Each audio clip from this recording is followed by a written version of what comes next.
We're going to be on the backside of the Google document and try to determine what is the trend of the periodic table for atomic radii, electronegativity, and ionization energy.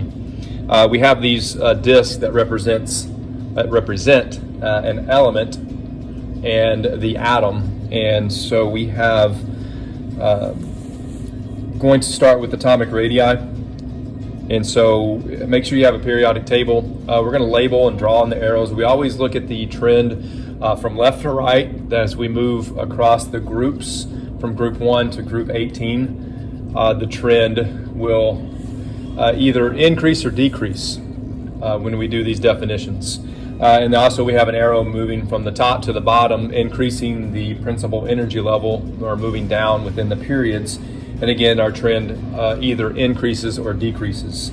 So the first thing that we do here is we're going to compare the two containers, and we see that container here on my right is bigger than the container on my left. And again, these represent elements, and we're going to say that they are within the same period and within the same group. And so the first thing that we're going to do is we're going to find the trend of those elements as we move across a period. If I have a trend across the period, we're going to say that this is a group 1 element and this is a group 18 element.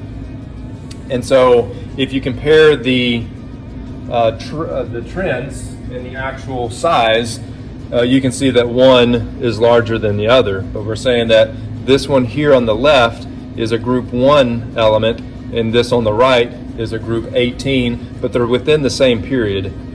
And so which element is larger and where is it at on the periodic table? And as we go from the left to the right, what is happening to the size of our atom? And what is the trend as we move within a period? Now we'll switch it to looking at it and orientate the trend of atomic radii within the group. And so within a group, the trend looks like this. As I move from the top of the periodic table to the bottom of the periodic table, this would be a period 1 element and this would be a period 7 element. So what happens to the size of the atom as I move from the top to the bottom? Now we don't have to have a definition for atomic radii. We just need to know, is the trend as we move from left to right across the periodic table, does it increase or decrease? And then what is the trend as we move from the top of the periodic table to the bottom of the periodic table? Does it increase or decrease? All right, the next trend that we have, we're going to look at the same, within the same period and within the same group on the periodic table. Now we have this going across the same period. Now this would be the trend for atomic radii, but we're not looking at the size of the atom within a group. We're looking at this definition of electronegativity. And hopefully through this activity that you see what the definition is. All right, what we have here is a magnet, but this magnet is not going to represent a magnet, it's going to represent an electron. Okay, it's going to represent a valence electron, the outermost electron in an atom's shell. So I'm going to place it onto the disk. Okay, the disk is an element. Okay, it's on the left side of the periodic table. Let's say it's in group number 1, period number 1. All right, so it has a positive proton or positive protons in the nucleus and this electron. So they're attracted to each other, and that's why that electron is in this atom's energy levels, because there's an attraction between the nucleus and the electrons. All right, so what we're going to look at is, here is a element that's on the right side. Okay, and the element on the right side, as you move across the periodic table, you increase the nuclear charge, meaning you add numbers of protons.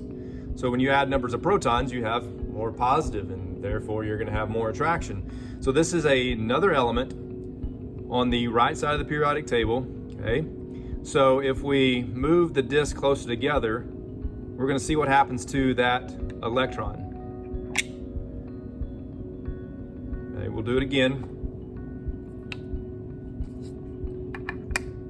Now this is the valence electron on the element for the left. Here comes another element, okay? This is going to simulate a chemical bond. Now this element over here on the right side is taking that electron. And so electronegativity, that is the definition. What did this element do to the electron of this one? And then what is the trend? As I move from left to the right within a period, okay, what is the trend? Is the electronegativity increasing or decreasing? All right, so we go this way. I'm going to place the magnet over here. Now we're still within the same period. Now the electron is the valence electron for this smaller element on the right.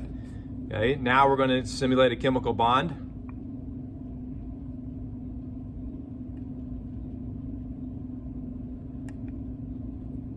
Okay, so this is the electronegativity.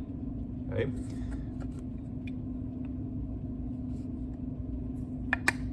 The element on the right has the ability to do that. And so what is the trend as you move from left to right? Now remember, this is the trend top to bottom. Okay, the same thing goes. If I have a valence electron on the top element within the same group and the element from the bottom to simulate a chemical bond, this element down here cannot attract that electron. Okay, but if I put the electron on the larger element and then I simulate a chemical bond, the element at the top has the ability to attract that electron. So what is the trend from the top to the bottom as far as electronegativity? Is it increasing or decreasing? And then make sure you have a definition of what electronegativity is. For the last trend here, again, we're going from left to right on the periodic table within the period, and this is what we have as far as the atomic radii. There is a correlation between the atomic radii, electronegativity, and then now the ionization energy. And so electronegativity has to deal with, well, the attraction of electron from another element, but now this is ionization energy, and you got to understand what an ion is. An ion is a charged atom. It's when we lose electrons. Before, we've had all atoms have been neutral, positives will equal the negatives, but this time we're going to create ions because electrons are lost really easily, as photoelectric spectroscopy tells us that I can remove electrons fairly easily. When I remove electrons, I become a charged ion. So, ionization energy. Ionization energy, this electron is the valence electron for this element here. I'm a large element. I'm on the left side of the periodic table. And this is what you can't feel, but if, again, we go back to normal times, now I can remove this electron. Now this is an ion because I have removed an electron. This one here, I'm able to flick off the electron fairly easily. So the ionization energy is the energy to remove. And it's difficult to see this in a video. Well, this one here, we're on the right side of the periodic table.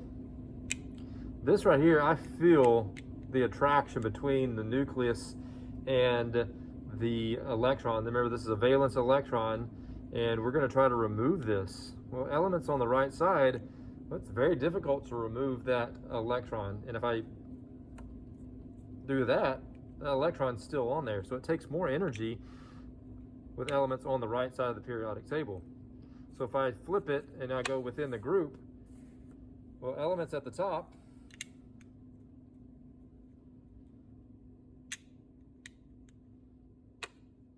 take more energy to remove that electron than elements at the bottom.